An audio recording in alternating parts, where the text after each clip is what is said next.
Senator Loeffler, as I already said, welcome to the committee and thank you for your willingness to serve in this role. I greatly appreciate the time you've spent meeting with me and my colleagues prior to this hearing. I want to take a minute to recognize some of your family here supporting you today. First, your husband, Jeff. Thank you, Jeff, for being here. Next, your brother, Brian, and his family, who I understand traveled to Washington, D.C. from their farm in Illinois. And also your parents, Don and Linda, who are watching the hearing from their home in Florida today. We appreciate you all making the trip here and tuning in to this important hearing. As a former member of this body, you understand the importance of the Senate's advice and consent process, and I appreciate that you have fully embraced the committee's standard, yet extensive, vetting of your experience and background in advance of today's hearing and our upcoming vote on your confirmation. As a successful businesswoman, it is abundantly clear that you truly understand what it takes to be an entrepreneur. Throughout your distinguished career, you've risen through the ranks at multiple companies due to your determination and grit, and you've started many successful businesses yourself.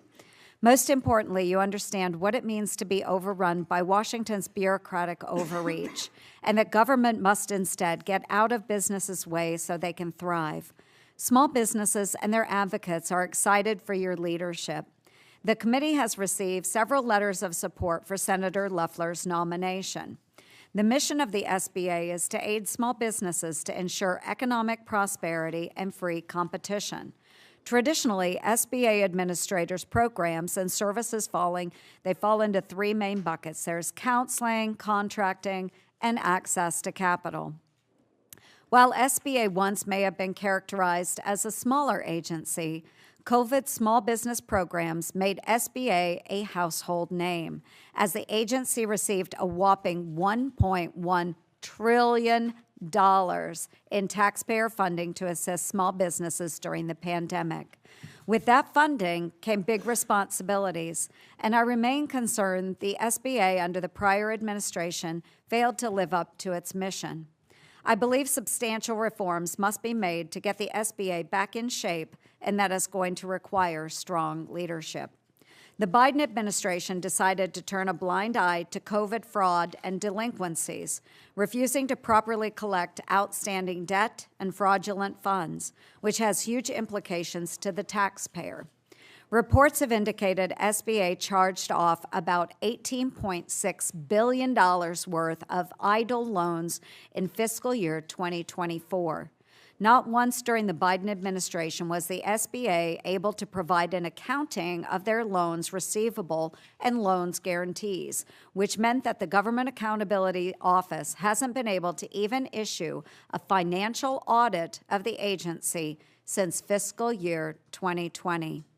SBA also completely mismanaged and misinformed Congress last year regarding its disaster loan account, resulting in a shortfall lasting 66 days, an unacceptable failure for the disaster victims in North Carolina, South Carolina, Georgia, Virginia, and Florida. I do appreciate that once the account was funded, SBA staff worked around the clock, including over the holidays, to get the money out to disaster victims. But I never want to see that situation unfold again.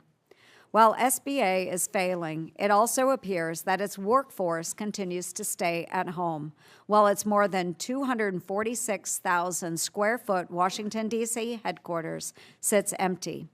The GAO found that even if everyone did show up to work in person, the SBA's building space would still only be 67% utilized, which is a complete waste of taxpayer money.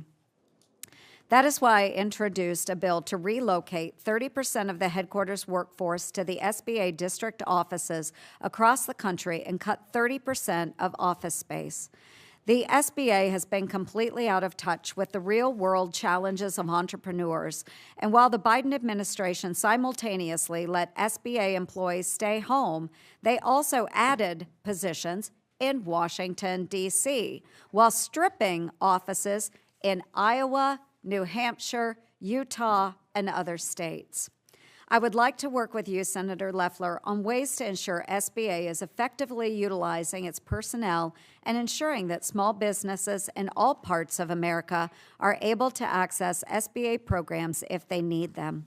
I've detailed these concerns and others regarding the mess you have to clean up from the Biden administration and potential landmines you will encounter in a letter to President Trump on day one of his new administration. I ask unanimous consent to enter this letter into the record. Without objection, so ordered. In Iowa, Main Street is in trouble, and I hear from my colleagues that this is true in their states across America. Small businesses are the lifeblood of our rural communities, and for too long under the Biden administration, they've been crushed with red tape and woke program requirements, with no one caring about how that affects the day-to-day operations.